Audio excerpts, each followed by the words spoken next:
and welcome back to Full Court Press, everyone. We're very excited to have you today. We just recapped our first week of playoffs. And in this special episode, we're going to have Drew's grand return today. Thank you for joining us, Drew. Thanks for having me back, Tommy. All right, let's not waste any more time, guys. Let's jump right into it. The first game we have is Alexander versus Calderon. Alexander, in a thrilling game, arguably game of the year, wins 48-47 in an OT game. You know, Cooper obviously clutched up that one big time.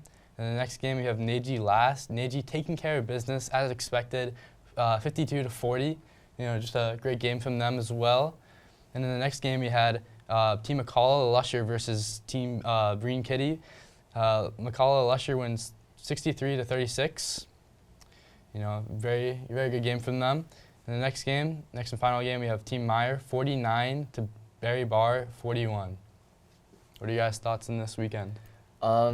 There are some games that hit and some games that missed. I think the Barry Bar game was way too close for comfort, I think, for Team Meyer, which did raise some flags for me and made me second guess my bracket picks, honestly. Oh yeah, how are you guys' brackets doing so far?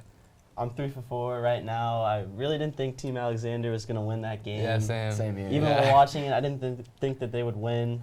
Big comeback from them at the end. Big OT win. One thing I want to mention is JJ played an amazing game. Yeah. I called him out last week. I said he's had a very disappointing season, and he shut me right up this week. So great game for JJ. Yeah, I didn't fill out a bracket out of respect for my team. Wanted to, just focus on my team, focus on coaching.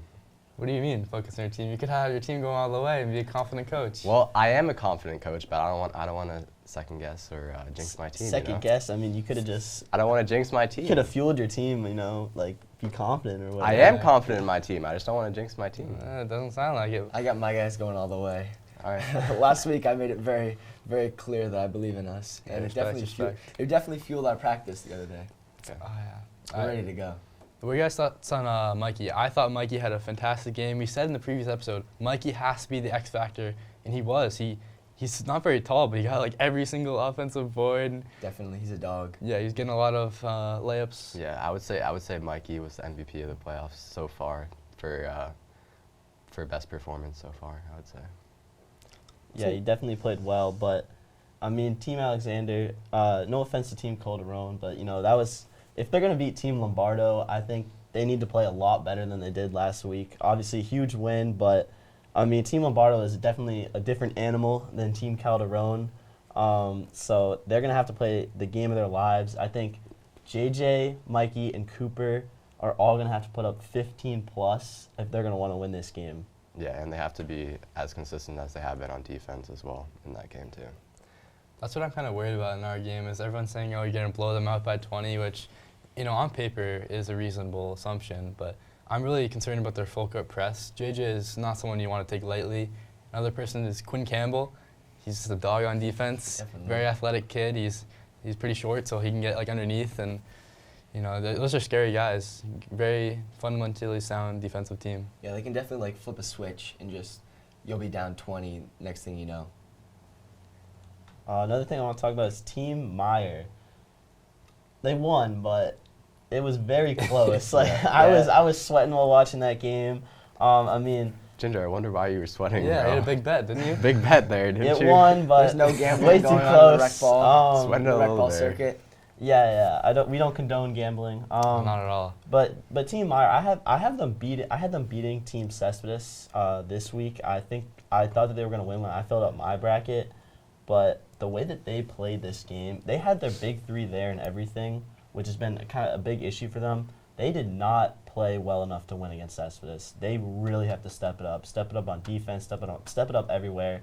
But they also need Eli. I think was like the big player for them this week. He had a ton of threes in that game, which really was kind of the reason down the stretch why they were able to win that game. I think they need him to do that, but also David and Jake. They've been great all season. They're going to need to play a really good game against such a tough defense on Team Cespedes. Yeah, the investors are definitely worried about this team. I think that we need to see more out of Jake. We all know what he's capable of, and it wasn't this past week. So I think he can definitely turn it around. Kind of want to add on to you say, Jake's a great player. He's very athletic. This team's very athletic, but his main problem is his finishing at the rim. He gets a lot of great looks, but he just doesn't have like a pro soft touch on on the backboard. And Eli, he had a lot of shots in the game. In my opinion, I think we can agree, he's probably the best player on this team. Yeah. A lot of his shots just were not falling in that game from deep. I think if he just gets a few more, it will make a big difference in the game. Yeah. Another team, Team Neji, they were playing Team Last, so obviously not great competition, but I thought they really excelled in that game, especially defensively. I know they won by 12, but that's a lot closer than the game really was. Like, they were destroying them the whole game. I thought they had a really good scheme, though. They said, we're going to take away Esta and just see what everyone else does, and everyone else didn't really do anything, so great on Team Neji. Worried about our game next week. I've heard a lot of trash talk from Andy C. in particular, so it should be a fun one. Yeah, I caught up with him after. He's very confident in his team, and Jake, it sounds like you're going home by double digits pretty easily. Damn. I can guarantee that won't happen. but Guarantee it. I can guarantee we You will heard it not here lose first. by double digits. That is 100% sure. You had a practice this week, correct? Yes, we did. We feel good, I mean, obviously, I'm not going to undersell Team Neji. They're incredibly talented, but I think we'll be ready. Ginger, I have a question for you. I saw this game that they switched out of the 1-3-1. You anticipate they're going to switch back into it to play against you guys? I think they're going to throw everything they got at us. They're going to throw full court, 1-3-1, maybe aggressive 2-3. Because sometimes they'll go to the 1-3-1 like full court, like they extend it all the way out. I anticipate they'll probably do that against you guys. Yeah, they're gonna be all over us, and we just gotta be ready for it. Jake, one thing I'm worried about you guys is your ball handling in the team. You have obviously the star point guard of Team Henderson. Brady surprisingly has a really good handle. He's a really strong player as well. But do you think guys like Jelani and some of the other role players in his team can kind of pick it up when they're giving you that pressure in a big playoff game? Well, that's what we were working on all in practice. I think Sean Levesque also has been really good handling the ball. It's just about I think that we showed in practice this week. Just making smart passes and just not throwing the ball away. I think that's kind of been a big problem for us. But I mean, I think we're feeling good. Mm-hmm. When do you think it'd be time for Team Neji to switch out of the 1-3-1 if it's not working? Because if you have two solid ball handlers, the 1-3-1's kind of not very effective, and I think that they can get into some trouble if they don't switch out of it quick enough. So when do you think that time is? To be honest, I don't really know. I think it kind of depends on how effective our break is. I think if I were Team Neji, maybe I'd switch it if we got 4 baskets in a row, maybe 10 points in a row. But I mean, it's hard to really say. I don't even know if they'll start in the 1-3-1. I mean, they could start just full court. They could start off in a 2-3 and then extend it later. So you really, Coach Neji's very unpredictable. He's definitely drawing up a ton of schemes. So we just got to be ready for everything. Good luck. Well, also, one thing we have to address is if you do manage to beat, their zone presses or 1-3-1 and their diamond press and even a man press they might throw at you. Who knows, really? Is their half-court offense and defense is not very good. Arguably, in my opinion, one of the worst in the league. I think they really rely off, their scheme. So if you do break that, I have Team Henderson winning that. Yeah, I think if you can control their transition game, it should be pretty easy. I'm also looking for Sean to have a huge game here. Want to step up big time. If you have Sean, and Brady in double digits, I think it'll be really hard to stop you guys. Yeah, I saw flashes of Sean in that last regular season game against us. He went off against us. So if you have Jake going, Brady going, and Sean going, I don't see Neji stopping you guys. But Neji also has their big three in Connor, Greg, and Andy. I think if Greg can get a good game, maybe 4 or 5 assists and 10 points, that's a pretty convincing. Yeah, I mean, it could go either way. It really Yeah, I think depends. this is gonna come down to the wire. Yeah. All these games, they're gonna be close. Yeah. I don't think anybody could predict it. Hopefully you guys are in the big gym as well. Yeah. Been stuck in the small gym all year. Yeah, I think that's a great point. I remember last week when we were doing our playoff preview for the first week, I said a couple of games would be not even close, double-digit games. I even called a 25-point win for Team Alusher. And I got it. You did call it correct. I basically got that right. Got it 27-point game. But this week, looking at the games, I'm excited for almost all 4 of them. I'm really looking forward to it. It's going to be a great week of rec ball. Yeah, I think it's really who shows up in the playoffs and who's gonna crack under pressure. And I think any team can win at this point. I totally agree. And just because someone has a higher seed, you cannot really, give them give him the odds in that. I think we should move on to the next game. Kind of like what Jake just said, the 27 win by Team Lusher. Jay, this past 2 games, he's had a really big impact. Drew, this is your team. I'm kind of interested, as a coach, what are your insights on your team? Well, I mean, to be honest, I didn't expect that Jay was going to be hitting like this as soon as he got back. The past 2 games, man, he was like 4 for 4 in the first half, the past 2 first halves, which has been crazy. But the other person to look out for in my team that I've been noticing is Cashman. Hockey season's over. He's locked in for rec ball. Big 12 from him. Big 12 for him. And keep in mind, that was on 100% field goal percentage. 6 for 6. So watch out. But hold up. This is historic, guys. We have Lel finally getting in double digits, not dropping a donut. How did he even score his points? I don't really recall. He had a couple layups in transition. I think he hit a 3 also as well. So, I mean, if he can keep up that production, that's going to be huge for our team. Yeah, this team's scary. They have 5 players that can really go off, and all you need is 1 or 2, and you're in trouble. So I'm definitely worried, but definitely Jay is the main target, and then just making sure to put a body on JT and Cashman. I think our biggest Achilles heel has been rebounding, so if we focus more on it, I think that we'd have a pretty good chance if we shut down Jay and then focus on the boards. Yeah, I think that's a good point about how they have a lot of options. I feel like we talk about with a lot of other teams, this guy needs to put up 20 for them to win. This guy needs to put up 15 plus for them to win. But I think with their team, I think all their guys, you could get away with no one scoring above 12 and they still win the game. Yeah, obviously it would help a lot if you have Jay going off or Yeah. with 21 or something. But I mean they can win in a lot of different ways. Yeah, and I think if you look at the score sheets most weeks, if we are winning, you look down the stat sheet and you see people with 10, 8. This week we have 5 people, 13, 12, 11, 11, 8. It's balanced scoring every single week, and that's what makes our team successful. Something I want to address is, I see this game really going down to the wire, like a lot of people. If you are in, say, an overtime or a 2-point game, do you trust Matab and put the ball in Matab's hands? Yeah, I do. I have trust in all of my players. It's great to hear. Yeah, absolutely. All right, let's move on to the next game. Meyer Barry, correct? Yes. Meyer won 49 to Barry's 41. What are your thoughts on this game? We talked about it a little bit earlier. Eli shoots a lot, scores a lot.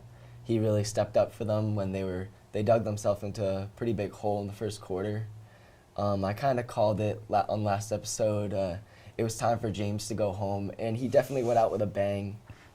Although we do not condone it, it was very fun to watch. his little exit, whatever that was. It was very fun to watch, and I'm scared about this Meyer team. This was a rough game to watch, honestly. I believe, this is kind of sidetracking, but is Brendan injured, I heard? Yeah, he was limited minutes. He tried to play in the scrimmage, and then... So that will impact you a good amount. Definitely. He's definitely not 100%, but the Rec Ball Championship is worth a little pain. Oh, no question. Mm-hmm. Yeah, speaking of injuries, another thing I'm worried about is David suffered a concussion, I believe, in this game. Ooh. So that is really... David has been incredible all year. I think he's arguably one of the more underrated stars Great in player. rec ball this year.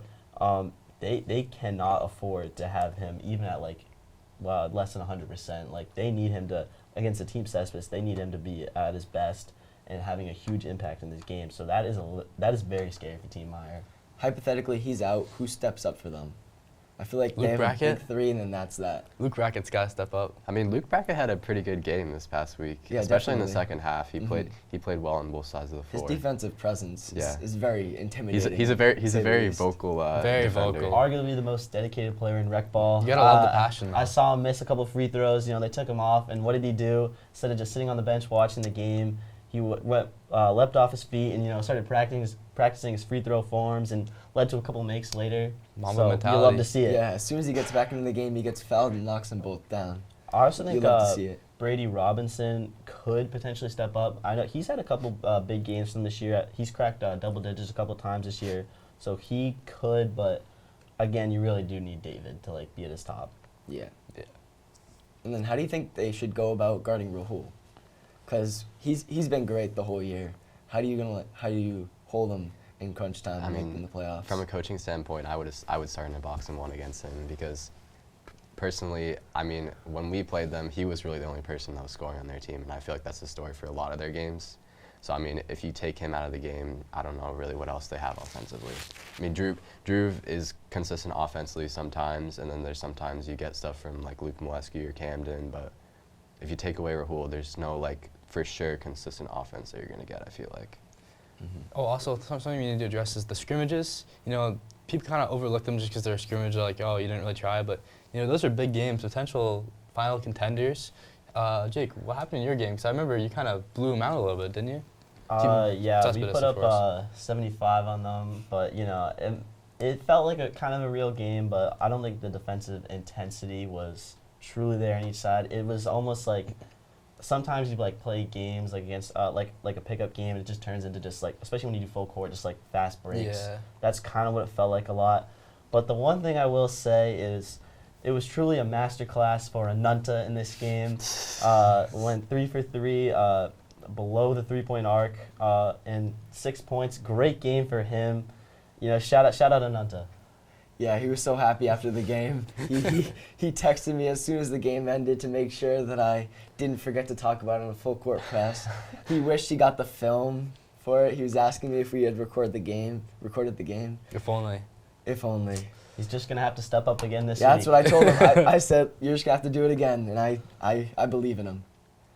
But on the track of the scrimmages, I can say for both of us, that was a fantastic game. That was so much fun. That was one of my favorite games. 'Cause every time we play, we just have a something great one. always happens. Yeah. Like, we had a relaxing first half, and then we kind of flipped the switch and started trying in the second half, and it was definitely fun. That's another thing that worries my team is we're always like getting into a huge hole, and then we have to come back, and we have like a 20-point comeback. So if you do that against Team Alexander, I don't know if we'll. But the scary part is you always come out on top. Coming Yeah, back it's from it crazy. every time. Usually Jared or Yeah, Jared definitely stepped Ari up had in that 22 game. in that, I think. That was crazy. Yeah. All in the fourth quarter, basically. Yeah. It was crazy. We couldn't rebound, but we also sat Brendan in the fourth quarter due to his knee pain, and the game didn't really matter for anything. Yeah, So, that's true. Bragging rights, of yeah, course. definitely. But we'll be seeing you again, hopefully. Bold take. All right, well, I believe that covers all the games for this week. Next week, we have a lot of great games. We really hope you all can make it. And this has been Full Court Press signing off.